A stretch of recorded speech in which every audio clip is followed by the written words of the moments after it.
The richest man in town laughed at a little girl in a pale blue dress, called her a stray dog.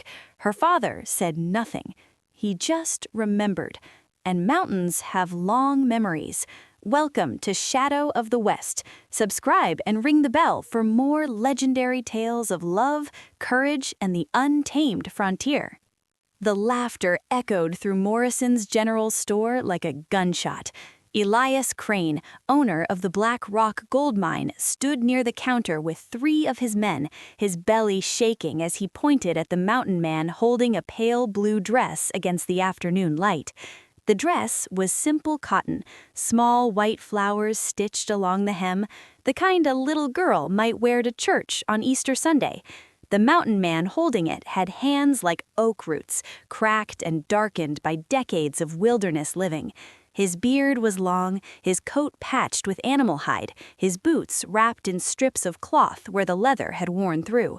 He smelled of pine smoke and earth, and he stood frozen as the richest man in Copper Bluff laughed at him in front of everyone. "Look at this," Crane said, wiping his eyes. "A grizzly trying to buy ribbons and lace. What's the matter, mountain man? You got a lady friend up in those hills? Or maybe you're planning to wear it yourself?" The men behind Crane laughed louder. A woman near the fabric bolts turned away, embarrassed. The shopkeeper, Harold Price, stood behind the counter with his eyes down, saying nothing. The mountain man did not speak. He simply looked at the dress in his hands. Then he looked at the small girl standing beside him. She was maybe 8, thin, her hair tangled and unwashed, her coat 2 sizes too big, her feet bare inside worn-out boots stuffed with straw. She stared at the floor. Her cheeks were red, not from the cold, from shame. "That your daughter?" Crane asked, stepping closer. "Lord have mercy. You brought her down from whatever cave you crawled out of just to embarrass her in public? Look at her. She looks like a stray dog someone forgot to drown." The little girl flinched. Her hand found her father's coat and gripped it tight. The mountain man's jaw tightened. His eyes lifted slowly. He looked at Elias Crane the way a wolf regards something it could kill but chooses not to. Then he set the dress down gently on the counter.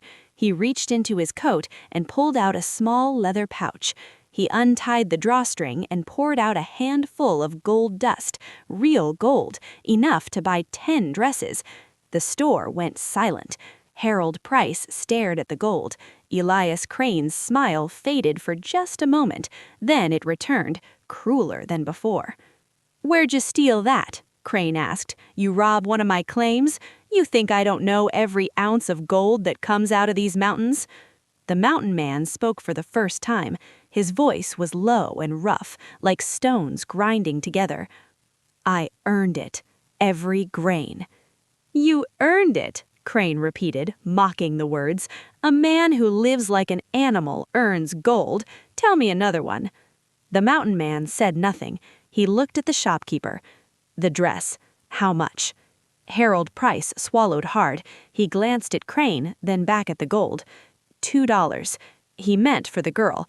Harold understood. He nodded quickly, wrapped the dress in brown paper, and slid it across the counter. The mountain man took it. He bent down and handed it to his daughter. She looked up at him with wide, wet eyes. She did not smile. She could not. Not here. Not with Elias Crane still watching. But something passed between them, something no amount of money could buy. Crane was not finished. "You think you can just walk in here and pretend you belong?" He stepped closer, blocking the path to the door. "This is my town, my store, my gold in these hills. You're nothing but a squatter and a thief. And that girl of yours?" "Don't," the mountain man said. One word, quiet, final. Crane smiled. "Or what? You'll growl at me? You'll swing those big, dirty hands?" He looked back at his men. "Fetch the sheriff. Tell him we've got a thief in the store. Caught him with stolen gold." The mountain man did not move. He placed one hand on his daughter's shoulder and stood still as stone. The girl pressed her face into his coat. She was trembling. Minutes passed. The door opened again. Sheriff Dane Holloway walked in, badge gleaming on his chest. He was Crane's man. Everyone knew it. Crane had bought the election 2 years ago, and Holloway had been collecting favors ever since. "What's the trouble?" Holloway asked, though he already knew. "This man," Crane said, pointing, "is carrying gold dust, claims he earned it, but we both know there's only one place to find gold around here. My mine, my property." Holloway looked at the mountain man, then at the girl, then at the gold dust still on the counter. He sighed like a man who had done this before. "You got papers? Proof of claim?" The mountain man shook his head slowly. "I don't need papers. I pan the rivers. I dig the high country, land no one owns." "All land belongs to someone," Crane said, "and around here, that someone is me." Holloway reached for the gold. "I'll need to confiscate this, pending investigation." The mountain man's hand moved fast, not to strike, just to cover the gold. "That's my daughter's future you're touching." The sheriff's hand went to his pistol. "Remove your hand, now." Silence stretched across the room like a wire pulled tight. The little girl looked up. Her voice was small, cracked, barely a whisper. "Papa, please?" The mountain man closed his eyes. Then he removed his hand. Holloway swept the gold into his own pouch. "You're free to go, for now, but I'd suggest you take your girl back up that mountain and stay there. Copper Bluff doesn't welcome your kind." Crane clapped the sheriff on the shoulder. "Good man." Then he turned to the mountain man with a grin like a blade. "Go on now, run along, and next time you want to play dress-up with your little urchin, do it somewhere else." The mountain man picked up his daughter. She still held the wrapped dress against her chest. He walked toward the door. Just before he stepped outside, he stopped. He did not turn around, but his voice carried through the store like a winter wind. "You laughed at my daughter." Crane snorted. "That I did. You'll remember this day." Crane laughed again. "I already forgot it." The mountain man walked out into the cold. The snow had begun to fall. He carried his daughter down the wooden sidewalk, past the saloon, past the bank, past the church with its silent bell. People watched from windows. No one helped. No one spoke.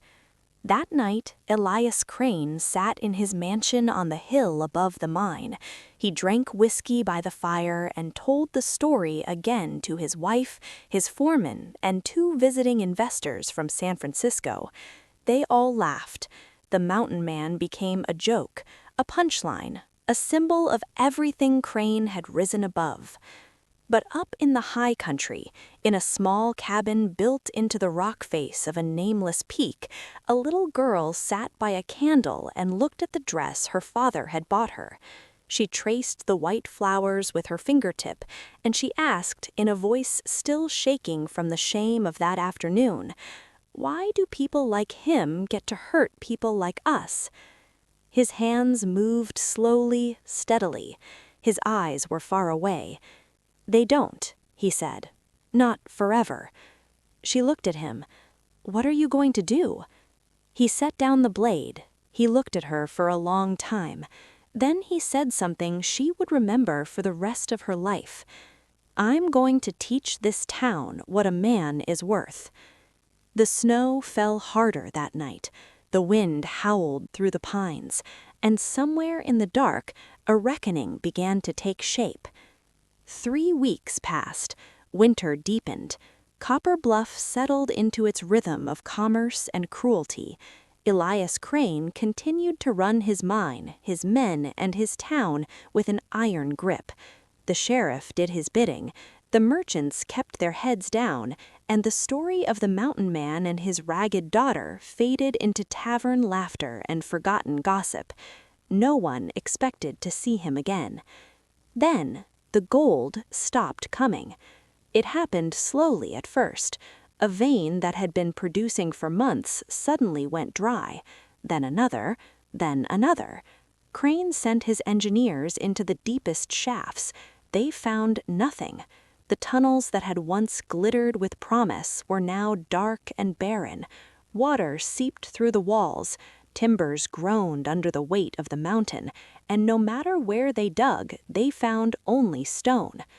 Crane stood at the mouth of the mine on a frozen February morning, his breath rising in white clouds. His foreman, a hard man named Jennings, stood beside him with a lantern and a map. "It doesn't make sense," Jennings said. "We followed every survey, every marker. The gold was here. It was right here." "Then find it," Crane said, his voice tight with fury. "We've tried. The men are scared. They're saying the mountain turned on us." "Mountains don't turn on anyone. Men do." Crane grabbed the map and crumpled it in his fist. "Someone's been tampering. Someone's been diverting the seams. Find out who." Because no one understood what was really happening.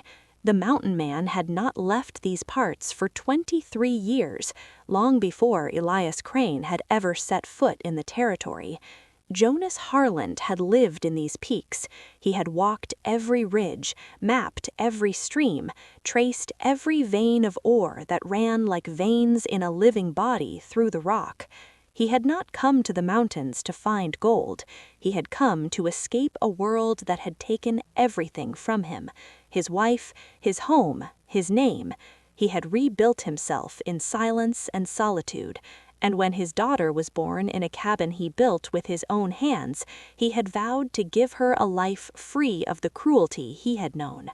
But cruelty had followed him down the mountain that day, and now cruelty would learn a lesson. Jonas had spent those 3 weeks doing what he did best, moving unseen, working in darkness. He knew the water sources that fed the mine. He knew the natural fault lines in the stone. He knew how to reroute a stream with a few well-placed stones.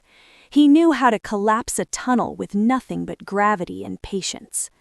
He did not sabotage. He simply let the mountain take back what had been stolen from it. And the mountain obeyed. By March, Crane's investors had pulled out.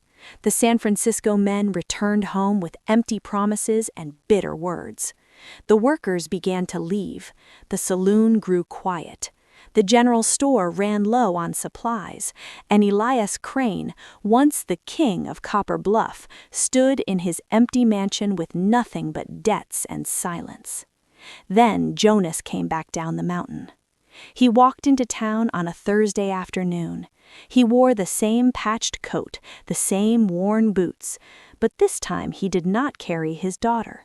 She stayed behind, safe in the cabin, wearing the pale blue dress with white flowers. He had told her he would return before sunset. She had believed him. He walked into the saloon. Every head turned. The room went silent. Jonas stood in the doorway, snow still clinging to his shoulders.